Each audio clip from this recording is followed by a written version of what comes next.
Hi friends, ಹೇಗಿದ್ದೀರಾ ಎಲ್ಲ? ತಮ್ಮೆಲ್ಲರಿಗೂ ನಮ್ಮ ಯೂಟ್ಯೂಬ್ ಚಾನಲ್ಗೆ ಸ್ವಾಗತ. ಇಂದಿನ ವಿಡಿಯೋದಲ್ಲಿ LIC ಹೊಸದಾಗಿ ಲಾಂಚ್ ಮಾಡಿರುವ ಧನರೇಖಾ ಪ್ಲ್ಯಾನ್ ಬಗ್ಗೆ ಕಂಪ್ಲೀಟ್ ಮಾಹಿತಿಯನ್ನು ತಿಳ್ಕೊಳ್ಳೋಣ. ಈ ಪಾಲಿಸಿಯು ಒಂದು ಗ್ಯಾರಂಟೀಡ್ ಸೌಲಭ್ಯಗಳನ್ನು ಹೊಂದಿದ್ದು ಫೀಮೇಲ್ ಲೈಫ್ಸ್ಗೆ ಪ್ರೀಮಿಯಂನಲ್ಲಿ ಸ್ವಲ್ಪ ಕನ್ಸೆಷನ್ ಸಹ ಇದೆ. ಹಾಗೆ ರೆಗ್ಯುಲರ್ ಇಂಟರ್ವಲ್ಸಲ್ಲಿ ಮನಿ ಬ್ಯಾಕ್ ಅಂದರೆ ಸರ್ವೈವಲ್ ಬೆನಿಫಿಟ್ ಅಮೌಂಟು ಬರ್ತಾ ಇರುತ್ತೆ. ಮತ್ತು ಪ್ರೀಮಿಯಂ ಪೇಮೆಂಟು ಸಿಂಗಲ್ ಮಾಡ್ಬೋದು ಅಥವಾ ಲಿಮಿಟೆಡ್ ಪ್ರೀಮಿಯಂ ಪೇಮೆಂಟ್ ಆಪ್ಷನ್ ತಗೋಬೋದು. ಇದರಲ್ಲಿ ಕೊಡಲಾಗುವ ಗ್ಯಾರಂಟೀಡ್ ಬೋನಸ್ಗಳು ಇನ್ಕ್ರೀಸ್ ಆಗ್ತಾ ಇರುತ್ತೆ.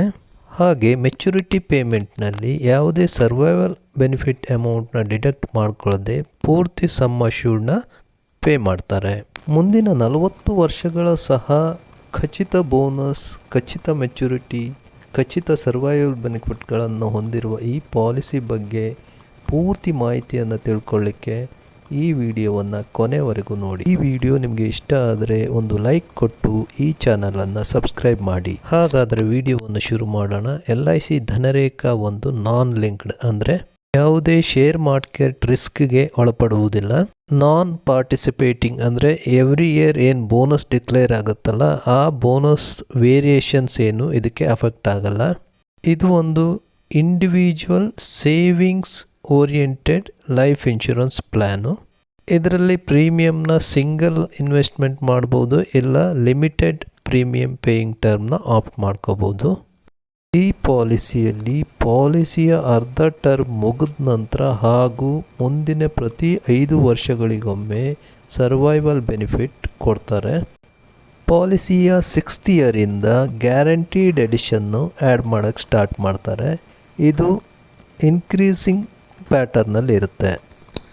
ಹಾಗಾದರೆ ಈ ಪಾಲಿಸಿನ ಯಾರು ಖರೀದಿಸ್ಬೋದು, ಏನೇನು ಕಂಡೀಷನ್ಸ್ ಇದೆ ತಿಳ್ಕೊಳ್ಳೋಣ. ಮೊದಲನೇದಾಗಿ ಮಿನಿಮಮ್ 2 lakhs ಸಮ್ ಅಶ್ಯೂರ್ಡ್ ತಗೋಬೇಕು. ಹಾಗೆ 25,000 ಮಲ್ಟಿಪಲ್ ಪ್ರಕಾರ ಮ್ಯಾಕ್ಸಿಮಮ್ ನೋ ಲಿಮಿಟ್ ಅಂದರೆ ಅವರ ಇನ್ಕಮ್ ಕೆಪಾಸಿಟಿ ಪ್ರಕಾರ ಎಷ್ಟು ಬೇಕಾನು ಪರ್ಚೇಸ್ ಮಾಡ್ಬೋದು. ಪಾಲಿಸಿ ಟರ್ಮಲ್ಲಿ 20 years, 30 years, 40 years ಈ ಥರ 3 ಆಪ್ಷನ್ಸ್ ಇರುತ್ತೆ. ಅದೇ ರೀತಿ ಪ್ರೀಮಿಯಂ ಟರ್ಮ್ ಬಿಟ್ಟು ಪಾಲಿಸಿ ಟರ್ಮ್ ಎಷ್ಟು ತಗೊಂಡಿರ್ತಾರೋ ಅದ್ರದ್ದು ಅರ್ಧದಷ್ಟು ಇರುತ್ತೆ. ಅಂದರೆ 20 years ಟರ್ಮ್ ತಗೊಂಡ್ರೆ 10 years ಪ್ರೀಮಿಯಂ ಟರ್ಮ್ ಆಗಿರುತ್ತೆ, 30 years ತಗೊಂಡ್ರೆ 15 years ಆಗಿರುತ್ತೆ, 40 years ತಗೊಂಡ್ರೆ 20 years ಪ್ರೀಮಿಯಂ ಟರ್ಮ್ ಆಗಿರುತ್ತೆ.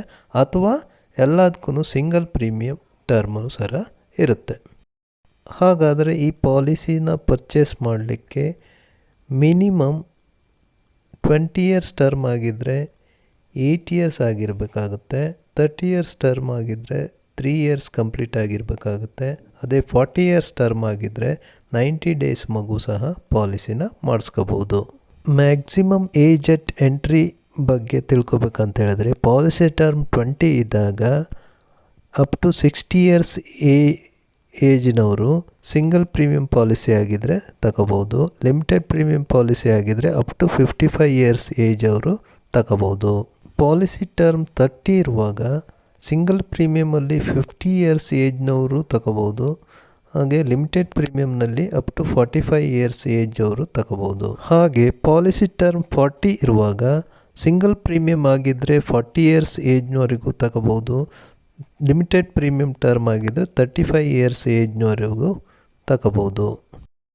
ಅಂದರೆ ಪಾಲಿಸಿ ಮೆಚ್ಯೂರ್ ಆಗುವಾಗ 20 years ಟರ್ಮ್ ತಗೊಂಡಿದ್ರೆ ಮಿನಿಮಮ್ 28 years ಏಜ್ ಆಗಿರಬೇಕು, 30 years ಟರ್ಮ್ ಆಗಿದ್ದರೆ 33 ಆಗಿರಬೇಕು, 40 years ಟರ್ಮ್ ಆಗಿದ್ದರೆ ಮಿನಿಮಮ್ 40 years ಏಜ್ ಆಗಿರಬೇಕು. ಹಾಗೆ ಮ್ಯಾಕ್ಸಿಮಮ್ ಮೆಚುರಿಟಿ ಏಜ್ ಬಂದುಬಿಟ್ಟು ಸಿಂಗಲ್ ಪ್ರೀಮಿಯಂ ಆಗಿದ್ದರೆ 80 years ಆಗಿರ್ಬೋದು, ಲಿಮಿಟೆಡ್ ಪ್ರೀಮಿಯಂ ಟರ್ಮ್ ಆಗಿದ್ದರೆ 75 ಅಥವಾ ಅದರ ಒಳಗಡೆ ಇರಬೇಕು. ಹಾಗೆ ಈ ಪಾಲಿಸಿಯಲ್ಲಿ ರಿಸ್ಕ್ ಕಮೆನ್ಸ್ಮೆಂಟ್ ಬಗ್ಗೆ ತಿಳ್ಕೊಬೇಕಂತ ಹೇಳಿದ್ರೆ ಮಿನಿಮಮ್ 8 years ಏಜ್ ಆಗಿರಬೇಕು ಅಥವಾ ಪಾಲಿಸಿ ಮಾಡಿಸಿ 2 years ಆಗಿರಬೇಕು. ಯಾವುದು ಬೇಗ ಆಗುತ್ತೋ ಆವಾಗ ಇನ್ಶೂರೆನ್ಸ್ ಕವರು ಸ್ಟಾರ್ಟ್ ಆಗುತ್ತೆ. ಹಾಗೆ ಡೇಟ್ ಆಫ್ ವೆಸ್ಟಿಂಗ್ ಇದ್ರ ಬಗ್ಗೆ ಹೇಳಬೇಕಂತ ಹೇಳಿದ್ರೆ ಮೈನರ್ ಲೈಫ್ ಪಾಲಿಸಿ ಕೊಟ್ಟಾವಾಗ ಮಗು 18 ವರ್ಷ ತುಂಬಿ ಮೇಜರ್ ಆದ ತಕ್ಷಣ ಪಾಲಿಸಿ ಮೇಲಿನ ರೈಟ್ಸನ್ನು ಪಡ್ಕೊಳ್ಳುತ್ತೆ. ತಂದೆ ಅಂದರೆ ಪ್ರಪೋಸರ್ನ ರೈಟ್ಸು ಹೊರಟೋಗುತ್ತೆ. ಹಾಗೆ ಈ ಪಾಲಿಸಿಯಲ್ಲಿ ಪಾಲಿಸಿ ಟರ್ಮ್ ಮುಗಿದ ತಕ್ಷಣ ಮೆಚುರಿಟಿ ಬೆನಿಫಿಟ್ ಸಿಗುತ್ತೆ. ಮೆಚುರಿಟಿಯಲ್ಲಿ ಅವ್ರಿಗೆ sum assured on maturity plus guaranteed additions ಸೇರಿಸಿ ಕೊಡ್ತಾರೆ. ಈ ಸಮ್ ಅಶ್ಯೂರ್ಡ್ ಆನ್ ಮೆಚುರಿಟಿ ಅಂತ ಹೇಳಿದ್ರೆ ಬೇಸಿಕ್ ಸಮ್ ಅಶ್ಯೂರ್ಡ್ ಆಗಿರುತ್ತೆ. ಈ ಪಾಲಿಸಿಯಲ್ಲಿ ಕೊಡುವಂಥ ಡೆತ್ ಬೆನಿಫಿಟಲ್ಲಿ ಸಮ್ ಅಶ್ಯೂರ್ಡ್ ಆನ್ ಡೆತ್ ಇರುತ್ತೆ, ಅದ್ರ ಜೊತೆಗೆ ಅಲ್ಲಿವರೆಗೂ ಸೇರಿಸಿರುವಂಥ ಗ್ಯಾರಂಟಿಡ್ ಅಡಿಷನ್ ಸಹ ಇರುತ್ತೆ. ಈ sum assured on death single premium ಆಗಿದ್ದರೆ ಬೇಸಿಕ್ ಸಮ್ ಅಶ್ಯೂರ್ಡ್ನ 125% ಆಗಿರುತ್ತೆ. ಈ sum assured on death limited premium ಆಗಿದ್ದರೆ 125% ಆಫ್ ಬೇಸಿಕ್ ಸಮ್ ಅಶ್ಯೂರ್ಡ್ ಆಗಿರ್ಬೋದು ಅಥವಾ 7 times ಆ್ಯನುವಲೈಸ್ ಪ್ರೀಮಿಯಮ್, ಇದರಲ್ಲಿ ಯಾವ್ದು ಜಾಸ್ತಿ ಇರುತ್ತೋ ಅದನ್ನು ಕೊಡ್ತಾರೆ. ಹಾಗೆ ಈ ಪಾಲಿಸಿಯಲ್ಲಿನ ಸರ್ವೈವಲ್ ಬೆನಿಫಿಟ್ ಬಗ್ಗೆ ಹೇಳಬೇಕಂತ ಹೇಳಿದ್ರೆ 20 years ಟರ್ಮ್ ಪಾಲಿಸಿಗೆ 10% of basic some assured 10th ಮತ್ತು 15th ಇಯರ್ಗೆ ಬರುತ್ತೆ. ಹಾಗೆ 30 years ಟರ್ಮ್ ಆಗಿದ್ದರೆ 15% of basic some assured 15th, 20th, 25th ಇಯರ್ಗೆ ಬರುತ್ತೆ. 40 years ಟರ್ಮ್ ಆಗಿದ್ದರೆ 20% of basic some assured 20th year, 25, 30, 35th ಇಯರ್ಗೆ ಬರುತ್ತೆ. ಹಾಗೆ ಈ ಪಾಲಿಸಿಯಲ್ಲಿ ಸೇರಿಸುವಂಥ ಗ್ಯಾರಂಟಿಡ್ ಅಡಿಷನ್ನು ಇನ್ಕ್ರೀಸ್ ಆಗ್ತಾ ಹೋಗುತ್ತೆ. ಪಾಲಿಸಿಯ 6th ಇಂದ 20th ಇಯರ್ ಪೀರಿಯಡಲ್ಲಿ 50 rupees ಪರ್ 1000 ಪರ್ ಇಯರ್ ಸೇರಿಸ್ತಾ ಹೋಗ್ತಾರೆ. ನಂತರ 21st ಇಂದ 30th ಇಯರ್ ನೆಕ್ಸ್ಟ್ 10 yearsವರೆಗೂ 55 rupees per year per 1000 sum ಅಶ್ಯೂರ್ಡ್ಗೆ ಸೇರಿಸ್ತಾರೆ. ನಂತರ 31st ಇಂದ 40 years ಟರ್ಮ್ವರೆಗೂ 60 rupees per year per 1000 sum ಅಶ್ಯೂರ್ಡ್ಗೆ ಬೋನಸ್ನ ಸೇರಿಸ್ತಾರೆ. ಇನ್ನು ಈ ಪಾಲಿಸಿಯಲ್ಲಿ ಅಡಿಷ್ನಲ್ ರೈಡರ್ಸ್ ಬಗ್ಗೆ ಹೇಳಬೇಕಂದ್ರೆ ಲಿಮಿಟೆಡ್ ಪ್ರೀಮಿಯಂ ಪಾಲಿಸಿ ಆಗಿದ್ದರೆ ADDB ರೈಡರ್ ಅಥವಾ AB ರೈಡರ್ನ ಆಪ್ಟ್ ಮಾಡ್ಕೋಬೋದು. ನೀವು ಟರ್ಮ್ ಅಶ್ಯೂರೆನ್ಸ್ ರೈಡರ್ನ ಆಪ್ಟ್ ಮಾಡ್ಕೋಬೋದು. ಈ ಕ್ರಿಟಿಕಲ್ ಇಲ್ನೆಸ್ ರೈಡರ್ನ ಆಪ್ಟ್ ಮಾಡ್ಕೋಬೋದು. ಮಕ್ಕಳ ಪಾಲಿಸಿ ಆಗಿದ್ದರೆ ಪ್ರೀಮಿಯಂ ವೇವರ್ ಬೆನಿಫಿಟ್ನು ಆಪ್ಟ್ ಮಾಡ್ಕೋಬೋದು. ಒಂದೊಮ್ಮೆ ಇದು ಸಿಂಗಲ್ ಪ್ರೀಮಿಯಂ ಪಾಲಿಸೀಸ್ ಆಗಿದ್ದರೆ ADDB ರೈಡರ್ನ ಸೇರಿಸ್ಕೋಬೋದು ಅಥವಾ AB ರೈಡರ್ನ ಸೇರಿಸ್ಕೋಬೋದು. ಇನ್ನೊಂದು ಬೆನಿಫಿಟ್ಟು ಸೆಟ್ಲ್ಮೆಂಟ್ ಆಪ್ಷನ್ನು. ಇದರಲ್ಲಿ ಮೆಚುರಿಟಿ ಅಥವಾ ಡೆತ್ ಬೆನಿಫಿಟ್ನ ಇನ್ಸ್ಟಾಲ್ಮೆಂಟಲ್ಲಿ ತಗೊಳ್ಳೋದು.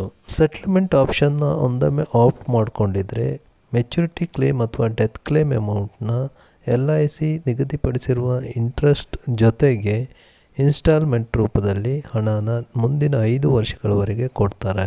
ಈಗ ರಿಬೇಟ್ ರೂಪದಲ್ಲಿ ಏನೇನು ಬೆನಿಫಿಟ್ ಸಿಗುತ್ತೆ ನೋಡೋಣ. ಮೋಡ್ ರಿಬೇಟ್ ಪ್ರಕಾರ ಇಯರ್ಲಿ ಪೇ ಮಾಡಿದ್ರೆ 2% ಟ್ಯಾಬ್ಯುಲರ್ ಪ್ರೀಮಿಯಂ ಕಮ್ಮಿ ಆಗುತ್ತೆ. ಹಾಫ್ ಇಯರ್ಲಿ ಮೋಡಲ್ಲಿ ಕಟ್ಟಿದ್ರೆ 1% ಕಮ್ಮಿ ಆಗುತ್ತೆ. ಸಿಂಗಲ್ ಪ್ರೀಮಿಯಂ ಪಾಲಿಸೀಸಲ್ಲಿ ಸಮ್ ಅಶ್ಯೂರ್ಡು 5 ಲಕ್ಷಕ್ಕಿಂತ ಮೇಲಿದ್ದಲ್ಲಿ ಪ್ರತಿ 1000ಕ್ಕೆ 5 ರೂಪಾಯಿ ರಿಬೇಟ್ ಸಿಗುತ್ತೆ. ಸಮ್ ಅಶ್ಯೂರ್ಡ್ 7.5 ಲಕ್ಷಕ್ಕಿಂತ ಮೇಲೆ ಇದ್ದಲ್ಲಿ ಪ್ರತಿ 1000ಕ್ಕೆ 10 ರೂಪಾಯಿ ರಿಬೇಟು, ಹಾಗೆ 10 ಲಕ್ಷಕ್ಕಿಂತ ಮೇಲಿದ್ದಲ್ಲಿ 15 ರೂಪಾಯಿ ರಿಬೇಟ್ ಸಿಗುತ್ತೆ. ಲಿಮಿಟೆಡ್ ಪ್ರೀಮಿಯಮಲ್ಲೂ ಸಹ 1 ರೂಪಾಯಿ, 2 ರೂಪಾಯಿ, 3 ರೂಪಾಯಿ ಥರ ರಿಬೇಟ್ ಸಿಗುತ್ತೆ. ಅಂದರೆ 10 ಲಕ್ಷಕ್ಕಿಂತ ಜಾಸ್ತಿ ಸಮ್ ಅಶ್ಯೂರ್ಡ್ನ ಆಪ್ಟ್ ಮಾಡಿಕೊಂಡ್ರೆ ಮ್ಯಾಕ್ಸಿಮಮ್ ರಿಬೇಟ್ ಸಿಕ್ಕಿರುತ್ತೆ. ಈ ಪಾಲಿಸಿಯಲ್ಲಿನ ಪೇಡ್ ಅಪ್ ವ್ಯಾಲ್ಯೂ ಬಗ್ಗೆ ಹೇಳಬೇಕಂತ ಹೇಳಿದ್ರೆ ಲಿಮಿಟೆಡ್ ಪ್ರೀಮಿಯಂ ಆಪ್ಷನ್ನಲ್ಲಿ ಈ ಪಾಲಿಸಿಯ ಪ್ರೀಮಿಯಂ ಪೇಮೆಂಟ್ 2 ವರ್ಷಕ್ಕಿಂತ ಕಡಿಮೆ ಇದ್ದಲ್ಲಿ ಡೆತ್, ಸರೆಂಡರ್ ಅಥವಾ ಮೆಚುರಿಟಿಯಲ್ಲಿ ಯಾವುದೇ ಬೆನಿಫಿಟ್ ಸಿಗಲ್ಲ. ಮಿನಿಮಮ್ 2 years ಪ್ರೀಮಿಯಂನ ಕಟ್ಟಿ ಆಮೇಲೆ ಪೇಡ್ ಅಪ್ ಆಗಿರುವಂಥ ಪಾಲಿಸಿಯಲ್ಲಿ ಸಿಗುವಂಥ ಡೆತ್ ಬೆನಿಫಿಟಲ್ಲಿ death paid up sum assured ಇರುತ್ತೆ, ಪ್ಲಸ್ ಗ್ಯಾರಂಟಿಡ್ ಎಡಿಷನ್ FUP ಡೇಟ್ವರೆಗಿನ ಗ್ಯಾರಂಟಿಡ್ ಎಡಿಷನ್ ಇರುತ್ತೆ. ಈ ಡೆತ್ ಪೇಡ್ ಅಪ್ ಸಮ್ ಅಶ್ಯೂರ್ಡ್ನ ಈ ರೀತಿ ಕ್ಯಾಲ್ಕುಲೇಟ್ ಮಾಡ್ತಾರೆ. ಸಮ್ ಅಶ್ಯೂರ್ಡ್ ಆನ್ ಡೆತ್ ಅಂದರೆ 125% ಆಫ್ ಬೇಸಿಕ್ ಸಮ್ ಅಶ್ಯೂರ್ಡ್ನ ಆಲ್ರೆಡಿ ಕಟ್ಟಿರುವಂಥ ಪ್ರೀಮಿಯಮಿಂದ ಮಲ್ಟಿಪ್ಲೈ ಮಾಡ್ತಾರೆ, ಹಾಗೂ ಪಾಲಿಸಿ ಟರ್ಮಲ್ಲಿ ಕಟ್ಟಬೇಕಾಗಿರುವಂಥ ಪೂರ್ತಿ ಪ್ರೀಮಿಯಮಿಂದ ಡಿವೈಡ್ ಮಾಡ್ತಾರೆ. ಅಕಸ್ಮಾತ್ ಈ ಪೇಡ್ ಅಪ್ ಪಾಲಿಸಿ ಮೆಚುರಿಟಿ ಆದಾಗ ಅಂದರೆ ಪಾಲಿಸಿ ಟರ್ಮ್ ಮುಗಿದ ನಂತರ ಏನು ಸಿಗುತ್ತೆ ಅಂದರೆ maturity paid up sum assured ಕೊಡ್ತಾರೆ, FUP ಡೇಟ್ವರೆಗೆ ಸೇರಿಸಿರುವಂಥ ಗ್ಯಾರಂಟಿಡ್ ಎಡಿಷನ್ ಕೊಡ್ತಾರೆ. ಈ ಮೆಚುರಿಟಿ ಪೇಡ್ ಅಪ್ ಸಮ್ ಅಶ್ಯೂರ್ಡ್ನ ಕ್ಯಾಲ್ಕುಲೇಟ್ ಮಾಡುವುದು ಈ ರೀತಿ. ಮೊದಲಿಗೆ ಸಮ್ ಅಶ್ಯೂರ್ಡ್ ಆನ್ ಮೆಚುರಿಟಿನ ಮತ್ತು ಟೋಟಲ್ ಸರ್ವೈವಲ್ ಬೆನಿಫಿಟ್ಸ್ ಎಷ್ಟು ಸಿಗ್ತಾ ಇತ್ತು ಪಾಲಿಸಿನಲ್ಲಿ ಅದನ್ನು ಸೇರಿಸ್ಬೇಕು. ಅದಕ್ಕೆ ಟೋಟಲ್ ಕಟ್ಟಿರುವಂಥ ಪ್ರೀಮಿಯಮ್ನ ಮಲ್ಟಿಪ್ಲೈ ಮಾಡಬೇಕು, ಹಾಗೆ ಟೋಟಲ್ ಟರ್ಮಲ್ಲಿ ಕಟ್ಟಬೇಕಾಗಿರುವಂಥ ಪ್ರೀಮಿಯಮ್ಮಿಂದ ಡಿವೈಡ್ ಮಾಡಬೇಕು. ಈ ಪಾಲಿಸಿಯಲ್ಲಿನ ಸರೆಂಡರ್ ವ್ಯಾಲ್ಯೂ ಬಗ್ಗೆ ಹೇಳಬೇಕಂತ ಹೇಳಿದ್ರೆ, ಸಿಂಗಲ್ ಪ್ರೀಮಿಯಂ ಪೇ ಪಾಲಿಸಿ ಆಗಿದ್ದರೆ ಪ್ರೀಮಿಯಂ ಚೆಕ್ಕು ರಿಯಲೈಸ್ ಆಗಿದೆ ಅಂತ ಕನ್ಫರ್ಮ್ ಮಾಡಿಕೊಂಡ್ರೆ ಪಾಲಿಸಿನ ಯಾವಾಗ ಬೇಕಾದರೂ ಸರೆಂಡರ್ ಮಾಡ್ಬೋದು. ಲಿಮಿಟೆಡ್ ಪ್ರೀಮಿಯಂ ಟರ್ಮ್ ಪಾಲಿಸಿ ಆಗಿದ್ದರೆ ಮಿನಿಮಮ್ 2 ಇಯರ್ಸ್ ಪ್ರೀಮಿಯಮ್ಮು ಕಂಪ್ಲೀಟಾಗಿ ಕಟ್ಟಿರಬೇಕಾಗತ್ತೆ. ಪಾಲಿಸಿ ಸರೆಂಡರ್ ಮಾಡಿದವಾಗ ಗ್ಯಾರಂಟೀಡ್ ಸರೆಂಡರ್ ವ್ಯಾಲ್ಯೂ ಹಾಗೂ ಸ್ಪೆಷಲ್ ಸರೆಂಡರ್ ವ್ಯಾಲ್ಯೂ ಎರಡನ್ನೂ ನೋಡ್ತಾರೆ. ಇದರಲ್ಲಿ ಯಾವುದು ಜಾಸ್ತಿ ಬರುತ್ತೋ ಅದನ್ನು ಪೇಮೆಂಟ್ ಮಾಡ್ತಾರೆ. ಈಗ ಈ ಪಾಲಿಸಿ ಬೆನಿಫಿಟ್ನ ನಾವು ಒಂದು ಎಕ್ಸಾಂಪಲ್ ಜೊತೆ ತಿಳ್ಕೊಳ್ಳೋಣ. ಬೇಸಿಕ್ ಸಮ್ ಅಶ್ಯೂರ್ಡ್ನ ಸಪೋಸ್ 10 lakhs ಅಂತ ತಗೊಂಡ್ರೆ ಡೆತ್ ಸಮ್ ಅಶ್ಯೂರ್ಡ್ ಬಂದುಬಿಟ್ಟು 125% ಅಂದರೆ 12,50,000 ಆಗಿರುತ್ತೆ. ಸಪೋಸ್ 20 years ಟರ್ಮ್ ತಗೊಂಡ್ರೆ 1 lakh SB ಪೇಮೆಂಟ್ ಬರುತ್ತೆ 10ನೇ ವರ್ಷ 15ನೇ ವರ್ಷ. ಅದೇ 30 years ಟರ್ಮ್ ತಗೊಂಡ್ರೆ 1.5 ಲಕ್ಷ SB ಪೇಮೆಂಟು 15, 20, 25 ಬರುತ್ತೆ. ಅದೇ 40 years ಟರ್ಮ್ ತಗೊಂಡ್ರೆ 2 ಲಕ್ಷ SB ಪೇಮೆಂಟು 20, 25, 30, 35ನೇ ವರ್ಷಕ್ಕೆ ಬರುತ್ತೆ.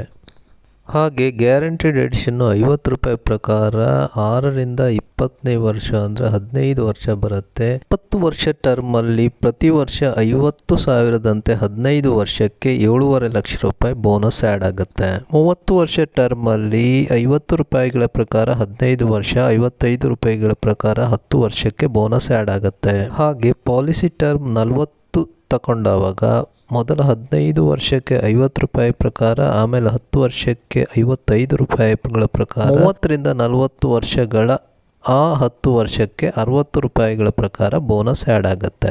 ಈ ರೀತಿ 10 ಲಕ್ಷ ಸಮ್ ಅಶ್ಯೂರ್ಡ್ಗೆ ಈ ಪಾಲಿಸಿಯಲ್ಲಿ ಸಿಗುವ ಒಟ್ಟು ಬೆನಿಫಿಟ್ಟು ಪಾಲಿಸಿ ಟರ್ಮ್ 20 ಆಗಿದ್ರೆ 19,50,000, ಪಾಲಿಸಿ ಟರ್ಮ್ 30 ಆಗಿದ್ರೆ 27,50,000, ಪಾಲಿಸಿ ಟರ್ಮ್ 40 ಆಗಿದ್ರೆ 37 ಲಕ್ಷ ರೂಪಾಯಿ ಆಗಿರುತ್ತೆ. ಹಾಗಾದರೆ ಪ್ರತಿಯೊಂದು ಗ್ಯಾರಂಟಿ ಇರುವ ಈ ಪ್ಲ್ಯಾನನ್ನು ಬೈ ಮಾಡಬೇಕು ಅಂತ ಹೇಳಿದ್ರೆ ಎಷ್ಟು ಪ್ರೀಮಿಯಂ ಕಟ್ಟಬೇಕಾಗತ್ತೆ ಅನ್ನೋದನ್ನು, ಸಪೋಸ್ ನಾವು 2 ಲಕ್ಷ ಸಮ್ ಅಶ್ಯೂರ್ಡನ್ನು ತಗೊಂಡ್ರೆ ಎಷ್ಟು ಪ್ರೀಮಿಯಮ್ನ ಕಟ್ಟಬೇಕಾಗುತ್ತೆ ಬೇರೆ ಬೇರೆ ಟರ್ಮ್ಗೆ ಅನ್ನೋದನ್ನ ನೋಡೋಣ. 20 ವರ್ಷ ಟರ್ಮ್ ತಗೊಂಡ್ರೆ 21,207 ರೂಪಾಯಿ, 30 ವರ್ಷ ಟರ್ಮ್ ತಗೊಂಡ್ರೆ 15,200 ರೂಪಾಯಿ, 40 ವರ್ಷ ಟರ್ಮ್ ತಗೊಂಡ್ರೆ 12,083 ರೂಪಾಯಿ ಕಟ್ಟಬೇಕಾಗುತ್ತೆ. ಈಗ ನಾ ಹೇಳಿರೋ ಪ್ರೀಮಿಯಮ್ಮು ಫೀಮೇಲ್ ಲೈಫ್ಗೆ ಆಗಿರುತ್ತೆ. ಆ ಬ್ರ್ಯಾಕೆಟ್ ಒಳಗಡೆ ಇರುವುದು ಒಂಚೂರು ಜಾಸ್ತಿ ಇರುತ್ತೆ, ಅದು ಮೇಲ್ ಲೈಫ್ಗೆ ಅಪ್ಲೈ ಆಗುತ್ತೆ. ಅದೇ ಸಿಂಗಲ್ ಪ್ರೀಮಿಯಮ್ ತಗೊಂಡ್ರೆ 20 ವರ್ಷ ಟರ್ಮ್ ಆಗಿದ್ರೆ 1,46,890, 30 ವರ್ಷ ಟರ್ಮ್ ಆಗಿದ್ರೆ 1,36,610, 40 ವರ್ಷ ಟರ್ಮ್ ತಗೊಂಡ್ರೆ 1,27,600 ರೂಪಾಯಿ ಆಗುತ್ತೆ. ಅದರ್ ಫೀಚರ್ಸ್ ಬಗ್ಗೆ ಹೇಳ್ಬೇಕಂತ ಹೇಳಿದ್ರೆ ಸರೆಂಡರ್ ವ್ಯಾಲ್ಯೂ ಅಕ್ವೈರ್ ಆಯ್ತು ಅಂದರೆ ಲೋನ್ ಫೆಸಿಲಿಟಿ ಇರುತ್ತೆ. ಪ್ರೀಮಿಯಂ ಗ್ರೇಸ್ ಪೀರಿಯಡ್ ಬಗ್ಗೆ ಹೇಳ್ಬೇಕಂತ ಹೇಳಿದ್ರೆ ಮಂತ್ಲಿ ಆದರೆ 15 days ಇರುತ್ತೆ, ಕ್ವಾರ್ಟರ್ಲಿ, ಹಾಫ್ ಇಯರ್ಲಿ, ಇಯರ್ಲಿ ಆದರೆ 1 month ಗ್ರೇಸ್ ಪೀರಿಯಡ್ ಇರುತ್ತೆ. ಹಾಗೆ ಲ್ಯಾಬ್ಸ್ ಪಾಲಿಸಿನ ರಿವೈವಲ್ ಮಾಡ್ಕೋಬೇಕು ಅಂತ ಹೇಳಿದ್ರೆ FUP ಡೇಟಿಂದ ವಿತಿನ್ 5 years ಮಾಡ್ಕೋಬೇಕಾಗತ್ತೆ.